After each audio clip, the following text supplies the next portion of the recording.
ಓಂ ಭೂರ್ಭುವಸ್ವಃ ತತ್ಸವಿತುರ್ವರೆಣ್ಯಂ ಭರ್ಗೋ ದೇವಸ್ಯ ಧೀಮಹಿ ಧಿಯೋ ಯೋ ನ ಪ್ರಚೋದಯಾತ್. Hi friends, ಚಿಕ್ಕವರಿಂದ ದೊಡ್ಡವರವರೆಗೂ ಎಲ್ರಿಗೂ ನನ್ನ ಪ್ರೀತಿಯ ನಮಸ್ಕಾರ. ಜನಿವಾರ ಯಾಕೆ ಹಾಕೊಳ್ತಾರೆ? ಬೆಳಿಗ್ಗೆ ಮತ್ತೆ ಸಾಯಂಕಾಲ ಸಂಧ್ಯಾ ವಂದನೆ ಯಾಕೆ ಮಾಡ್ತಾರೆ? ಗಾಯತ್ರಿ ಮಂತ್ರ ಅಂದ್ರೆ ಏನು? ಗಾಯತ್ರಿ ಮಂತ್ರ ಅಂತೂ ತುಂಬಾ ಜನಕ್ಕೆ ಬರೋದೇ ಇಲ್ಲ ಬಿಡಿ. ಇದಕ್ಕೆ ಬ್ರಹ್ಮೋಪದೇಶ ಅಂತ ಕರೀತಾರೆ, ಮುಂಜಿ, ಉಪನಯನ, ಹೀಗೆ ಸಾಕಷ್ಟು ಹೆಸರಿಂದ ಕರೀತಾರೆ. ಇದ್ರ ಬಗ್ಗೆ ತಿಳ್ಕೊಂಡಿರೋರು ಈ ವಿಡಿಯೋದಲ್ಲಿ ಕಂಪ್ಲೀಟ್ ಆಗಿ ನಿಮ್ಗೆ ತಿಳಿಸ್ಕೊಟ್ಟಿದ್ದಾರೆ. ಇದನ್ನ ಸ್ಕಿಪ್ ಮಾಡದೆ ನೋಡಿದ್ರೆ ನಿಮ್ಗೆ ಇದ್ರ ಬಗ್ಗೆ ಸಾಕಷ್ಟು ಮಾಹಿತಿ ಇದೆ. ಇದನ್ನ ಕೊನೆಯವರೆಗೂ ನೋಡಿ, ಓಕೆನಾ? ಓಂ ಶ್ರೀ ಗುರುಭ್ಯೋ ನಮಃ. ನಾರಾಯಣಂ ನಮಸ್ಕೃತ್ಯ ನರಂ ಚೈವ ನರೋತ್ತಮಂ ದೇವೀಂ ಸರಸ್ವತೀಂ ವ್ಯಾಸಂ ತದೋ ಜಯಮುದೀರಯೇ. ಉಪನಯನ ಅಥವಾ ಬ್ರಹ್ಮೋಪದೇಶ ಅಂದರೆ ಏನು ಅನ್ನೋದ್ರ ಬಗ್ಗೆ ಒಂದು ಸೂಕ್ಷ್ಮವಾಗಿ ಎರಡು ವಿಚಾರಗಳನ್ನು ತಮ್ಮೊಂದಿಗೆ ಹಂಚಿಕೊಳ್ಳಲಿಕ್ಕೆ ಇಷ್ಟಪಡ್ತೇನೆ. ಜನ್ಮನ ಜಾಯತೆ ಶೂದ್ರ ಕರ್ಮಣ ಜಾಯತೆ ದ್ವಿಜಃ ಅಂತೇಳಿ ಒಂದು ವಾಕ್ಯ. ಜನ್ಮನ ಜಾಯತೆ ಅಂದರೆ ಹುಟ್ಟುವಂತೆ ಯಾರಿಗಿರುತ್ತೆ ಅವರೆಲ್ಲರೂ ಶೂದ್ರಾಗೆ ಹುಡ್ತಾರೆ. ಕರ್ಮಣ ಜಾಯತೆ ದ್ವಿಜಃ ಅಂತ, ಕರ್ಮದಿಂದ ಅವನು ಬ್ರಾಹ್ಮಣತ್ವ ಅಂದರೆ ದ್ವಿಜತ್ವವನ್ನು ಹೊಂದುತ್ತಾನೆ. ಬ್ರಾಹ್ಮಣರಲ್ಲಿ ಕಲಿಯುಗದಲ್ಲಿ 4 ವರ್ಣಗಳಿದೆ: ಬ್ರಾಹ್ಮಣ, ವೈಶ್ಯ, ಕ್ಷತ್ರಿಯ, ಶೂದ್ರ ಅಂತೇಳಿ. ಇದರಲ್ಲಿ ಬ್ರಾಹ್ಮಣ ಮತ್ತು ವೈಶ್ಯ ಹಾಗೂ ಕ್ಷತ್ರಿಯ 3 ಜನಕ್ಕೂ ಬ್ರಹ್ಮೋಪದೇಶ ಉಪನಯನದ ಸಂಸ್ಕಾರ ಇರುತ್ತೆ. ಹಾಗೆ ಅದರಲ್ಲಿ ಮೊದಲನೇ ಆಶ್ರಮನೇ ಬ್ರಹ್ಮಚರ್ಯ ಆಶ್ರಮ, 2ನೇದು ಗೃಹಸ್ಥಾಶ್ರಮ, 3ನೇದು ವಾನಪ್ರಸ್ಥ, ಕೊನೆಯಲ್ಲಿ ಬರ್ತಕ್ಕಂಥದ್ದೇ ಸನ್ಯಾಸ ಆಶ್ರಮ ಅಂತೇಳಿ. ಈ ಸಂಸ್ಕಾರದಲ್ಲಿ ಈ ಮೊದಲನೇ ಸಂಸ್ಕಾರ ಏನಿದೆಯಲ್ಲ, ಬ್ರಹ್ಮಚರ್ಯದ ಸಂಸ್ಕಾರ, ಇದು ಬಹಳ ಮುಖ್ಯವಾದದ್ದು. ಅವನಿಗೆ ದ್ವಿಜತ್ವವನ್ನು ಪಡಿತಾನೆ. ಜನ್ಮದಲ್ಲಿದ್ದಾಗ ಆ ಶಿಶು ಗರ್ಭದಲ್ಲಿ ಇರ್ತಾನೆ. ಸನ್ನಿಪಾತಾದಿ ದೋಷಗಳನ್ನೆಲ್ಲ ಪರಿಹಾರ ಮಾಡಿಕೊಂಡು ಅವನು ಶುದ್ಧಿಗೋಸ್ಕರ, ಅಂದ್ರೆ ಬ್ರಹ್ಮಚರ್ಯ ಅಂದ್ರೆ ಅಧ್ಯಯನಶೀಲನಾಗಬೇಕು ಅಂತೇಳಿ, 8 ವರ್ಷಂ ಬ್ರಾಹ್ಮಣಂ ಉಪನಯನೇತ ಅಂತೇಳಿ ಒಂದು ವಾಕ್ಯ ಇದೆ. ಅಂದರೆ ಬ್ರಾಹ್ಮಣರು 8 ವರ್ಷಕ್ಕೆ ಅವನಿಗೆ ಉಪನಯನ ಸಂಸ್ಕಾರವನ್ನು ಕೊಡಬೇಕು ಅಂತೇಳಿ. ಅವನು ಸಂಸ್ಕಾರವನ್ನು ಮಾಡಿಕೊಂಡು ತದನಂತರ ಅವನು ಅಧ್ಯಯನಕ್ಕೆ ಹೋಗಬೇಕು ಅಂತೇಳಿ.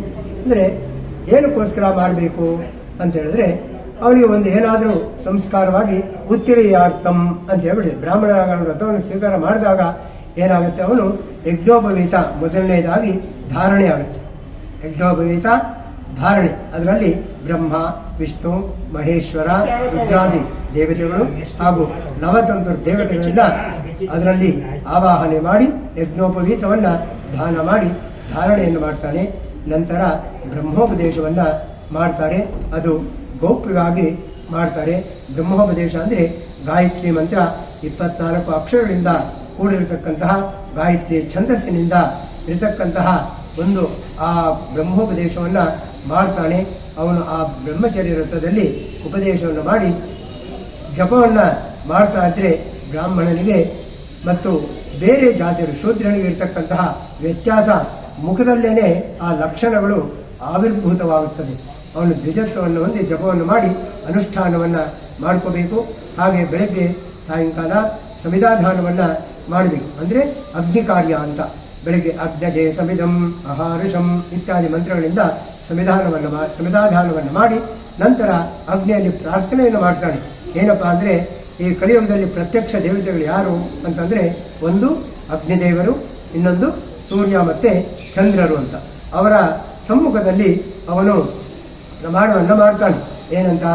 ವಾಕ್ಚಮ ಆಪ್ಯಾಯತಾಂ, ಪ್ರಾಣಶ್ಚಮ ಆಪ್ಯಾಯತಾಂ, ಚಕ್ಷುಶ್ಚಮ ಆಪ್ಯಾಯತಾಂ, ಶ್ರೋತ್ರಂಚಮ ಆಪ್ಯಾಯತಾಂ, ಯಶೋಬರಂಚಮ ಆಪ್ಯಾಯತಾಂ. ಹೇ ಅಗ್ನಿದೇವರೇ, ನನಗೆ ಒಳ್ಳೆ ಮಾತನಾಡತಕ್ಕಂತಹ ಒಳ್ಳೆಯ ವಾಕ್ ಶುದ್ಧಿಯನ್ನು ಕೊಡು.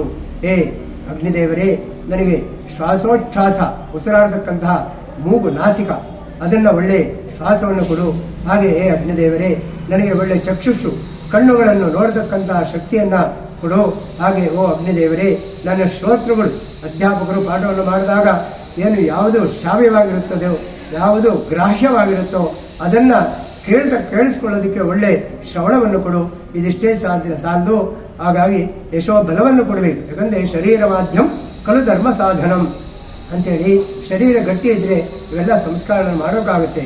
ಹಾಗಾಗಿ ನನಗೆ ಒಳ್ಳೆ ಶಕ್ತಿಯನ್ನು ಕೊಡು ಅಂತೇಳಿ ಮಾಡತಕ್ಕಂಥದ್ದು.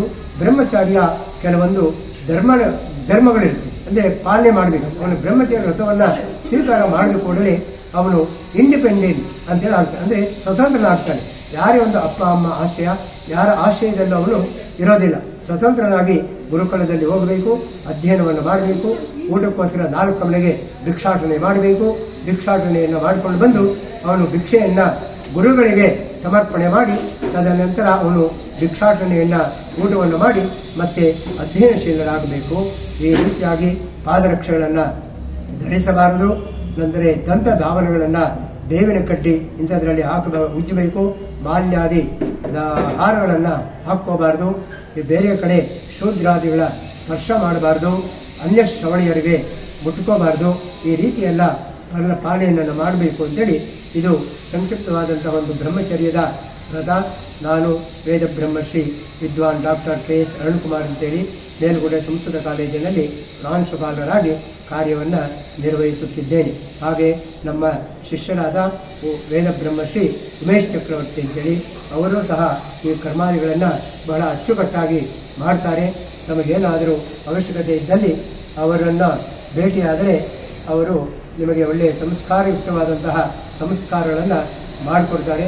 ಎಲ್ಲರಿಗೂ ಶುಭವಾಗಲಿ. ಶುಭಂ ಭೂಯಾತ್. ಸೊ ಫ್ರೆಂಡ್ಸ್, ನೋಡಿದ್ರಲ್ಲ, ಇದ್ರ ಬಗ್ಗೆ ಡೀಟೇಲಾಗಿ ತಿಳ್ಕೊಂಡ್ರಲ್ಲ. ನಿಮ್ಗೆ ಏನು ಅನ್ನಿಸ್ತು ಅನ್ನೋದನ್ನು ಕಮೆಂಟ್ ಮಾಡಿ ತಿಳಿಸಿ. ಹಾಗೆಯೇ ಒಂದು ಶೇರ್ ಮಾಡಿ, ಓಕೆನಾ? ಸೊ ನೆಕ್ಸ್ಟ್ ವಿಡಿಯೋದಲ್ಲಿ ಸಿಗೋಣ. ಅಲ್ಲಿವರೆಗೂ ಟೇಕ್ ಕೇರ್, ಬಾಯ್.